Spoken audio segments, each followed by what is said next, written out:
Praise the Lord. இயேசுவின் நாமத்தில் உங்களுக்கு அன்பின் வாழ்த்துக்கள். நல்லா இருக்கீங்களா?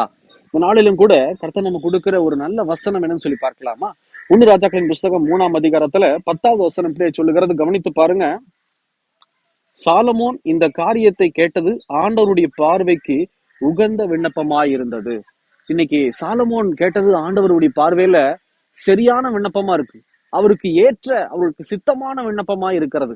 அப்படி என்ன விண்ணப்பம் பண்ணினார் அப்படின்னு சொல்லி பார்க்க போறோம். ஆனா அதுக்கு முன்னாடி நம்முடைய விண்ணப்பத்தை நீங்க யோசிச்சு பார்த்திருக்கிறீங்களா?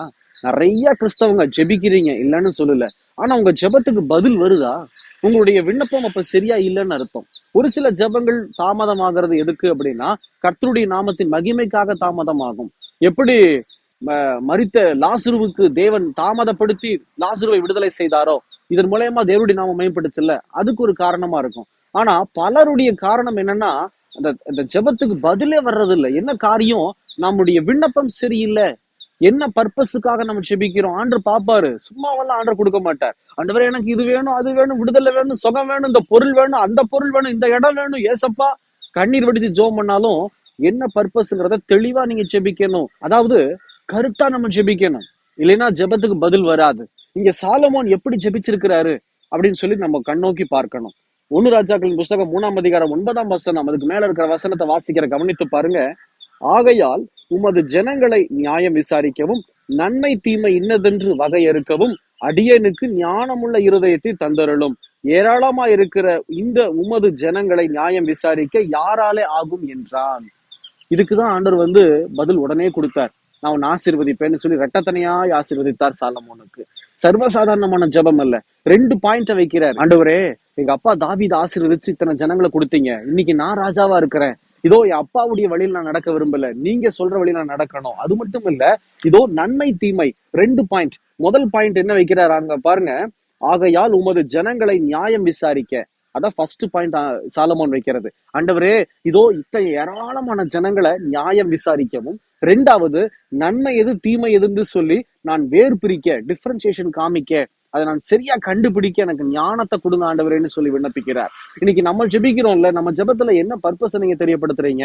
ஆண்டவரே எனக்கு ஆசீர்வதிங்க, ஆசீர்வதிங்க. எதை ஆசீர்வதிக்கட்டும்? ஆண்டவர் கேட்பாரு, உன்னுடைய பொருளாதாரத்தை ஆசீர்வதிக்கணுமா, உன் சரீரத்தை ஆசீர்வதிக்கணுமா, இல்ல உன் பிள்ளை ஆசீர்வதிக்கணுமா? எதை நான் ஆசீர்வதிக்கட்டும்? கருத்தாவே ஜெபிக்கிறது இல்ல. ஆண்டவரே, இதை எனக்கு இந்த காரியத்துல எனக்கு ஆசீர்வாதத்தை கொடுங்க, இந்த காரியத்துல எனக்கு விடுதலையை கொடுங்க அப்படின்னு சொல்லி கருத்தாய் ஜெபிக்க வேண்டும். பர்பஸ் இல்லாம ஜெபிக்க கூடாது என்னைக்குமே. அதை விரும்பவே மாட்டார் ஆண்டவர். இங்க சாலமோன் அழகா தன்னுடைய பர்பஸை வெளிப்படுத்துகிறார். அப்பதான் ஜெபத்துக்கு உடனே பதில் வருது. கர்த்தர் இதோ ஜெபத்தை கேட்டு சாலமோனை இரட்டத்தனையாய் ஆசீர்வதிக்கிறார். பிரியமான ஜனமே, இதை நீங்க கற்றுக்கொள்ள வேண்டும். என்னுடைய வாழ்விலும் கூட இந்த மீடியா மினிஸ்ட்ரி துவங்கும் போது நல்ல ஒரு மொபைல் போனுக்காக நாங்க ஜெபிச்சுக்கிட்டே இருந்தோம். ஆண்ட்ராய்டு மொபைல் போன் தான் ஆரம்பத்துல நாங்க எடுத்தது. ஆனா அந்த போன்ல சரியாவே ஒரு சில கிளாரிட்டி இருக்காது. அப்படி இருக்கிறனால, ஆண்டவரே எங்களுக்கு ஒரு நல்ல போனை கொடுங்க ஆண்டவரே, நல்ல போனை கொடுங்க ஆண்டவரேன்னு சொல்லி ஜெபம் பண்ணும் போது தாமதம் ஆயிட்டே இருந்தது. ஒரு சில நாள் கழிச்சு உள்ளத்துல ஆவியானவர் பேசினார், நல்ல போன் கேட்கிற, ஆனா அந்த போன் நீங்க தேர்வு செஞ்சு இந்த போன் தான் எனக்கு வேணும்னு சொல்லி விசுவாசத்தோட கேளு. ஏன்னா நீ பர்பஸா தான் கேட்கிற. மீடியா மினிஸ்ட்ரிக்காக ஷூட் பண்றதுக்கு, வீடியோ ரெக்கார்டிங்க்கு நீ கேட்கிற. இந்த பர்பஸ் கேட்கிற உனக்கு போனுடைய டீடைல்ஸ் உனக்கு தெரிஞ்சிருக்கணும். என்ன பர்பஸ்ன்னு சொல்லிட்ட, நான் உன்னை ஆசீர்வதிப்பேன். அப்பதான் நாங்க தேடி பார்த்து சரியான போனை தேர்வு செஞ்சு, ஆண்டவரே இந்த மொபைல் போன் எங்களுக்கு வேணும், ஐபோனுக்காக ஜெபித்தோம். கர்த்தர் ஐபோனை கொடுத்து இன்னைக்கு மீடியா மினிஸ்ட்ரியில இதோ நீங்க என்னை பார்த்துட்டு இருக்கிறீங்கன்னா கர்த்தர் கொடுத்த ஒரு கருவி. அப்படி இருக்கிற வழியினால நம்ம கேட்கறது பெருசு இல்ல ஜனமே. நம்ம கேட்கறத பர்பஸ்ஃபுல்லா கேட்கணும். பர்பஸே இல்லாம எனக்கு மொட்டையா இந்த போன் வேணும் அப்படின்னு ஆண்டவர் கொடுத்துட மாட்டார். ஆண்டவர் கேட்பார், உனக்கு எதுக்கு போன்? இந்த நாட்கள்ல எதுக்கு உனக்கு போன்?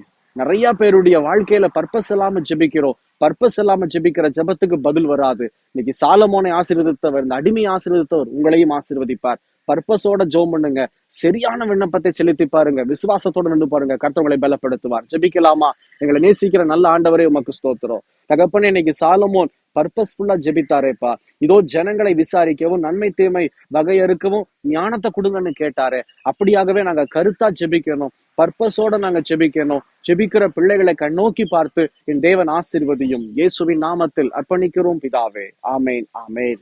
தொடர்ந்து ஜெபம் பண்ணுங்க. எங்களுக்காகவும் ஜெபித்துக் கொள்ளுங்க. கர்த்தர் உங்களை ஆசீர்வதிப்பாராக. God bless you.